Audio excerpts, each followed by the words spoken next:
రాష్ట్ర మైనార్టీ విభాగం ఆధ్వర్యంలో ఈరోజు మేము పెద్ద ఎత్తున అనంతపురం జిల్లాలో ఉండే మైనార్టీలంతా పెద్ద ఎత్తున కలెక్టర్ ఆఫీస్ దగ్గర చేరుకోవడం జరిగింది. దీనికి ముఖ్య ఉద్దేశము ఈ 15 నెలల కాలంగా కూటమి ప్రభుత్వం వచ్చిన తర్వాత ముస్లింలకు ప్రతి విషయంలో కూడా అన్యాయం చేస్తున్నారనే విషయాన్ని మేము కలెక్టర్ గారి దృష్టికి తీసుకెళ్లి ప్రభుత్వానికి తెలియజేయమని చెప్పాలనే ఉద్దేశంతో మేము ఇక్కడికి వచ్చాము. గతంలో ఆలోచిస్తే వైఎస్ రాజశేఖర రెడ్డి గారు ఉన్నప్పుడు ముస్లింలకు జరిగిన మేలు తర్వాత ఎవరు కూడా చేయలేకపోయారు.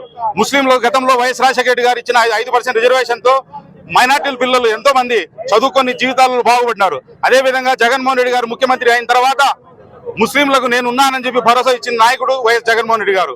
అలాగే గతంలో ఈ మౌజన్లకు ఇమాములకు సంబంధించి గత ప్రభుత్వము తెలుగుదేశం ప్రభుత్వంలో 3,000 రూపాయలు 5,000 రూపాయలు ఇచ్చే గౌరవ వేతనాన్ని జగన్మోహన్ రెడ్డి గారు ఆయన ప్రభుత్వం వచ్చిన వెంటనే 2021 జూన్ మంత్ లో మౌజన్లకి 5,000 ఇమాములకి 10,000 రూపాయలు జీతాలు పెంచారు.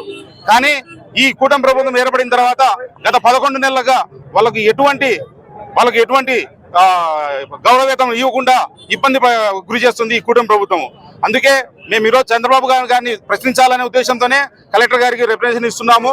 చంద్రబాబు గారు ప్రభుత్వంలోకి వచ్చే ముందు ఇస్లామిక్ బ్యాంక్ అన్నారు, ఇస్లామిక్ బ్యాంక్ చేయలేదు. అదేవిధంగా దుల్హన్ పథకం అన్నారు, దుల్హన్ పథకం లేదు. అలాగే ముస్లిం సంబంధించిన వక్ఫ్ బోర్డు సంబంధించి కూడా చంద్రబాబు గారు తన వైఖరిని బీజేపీ వైపు మార్చుకొని ముస్లింలకు అన్యాయం చేసిన నాయకుడు రాష్ట్రంలో ఎవరు ఉన్నారంటే ప్రస్తుతానికి చంద్రబాబు నాయుడు గారిని తెలియజేస్తున్నాను. ఖచ్చితంగా మౌజన్లకు ఇమాంలకు గౌరవ వేతనం వచ్చే వరకు మేము పోరాడతామని తెలియజేస్తున్నాను.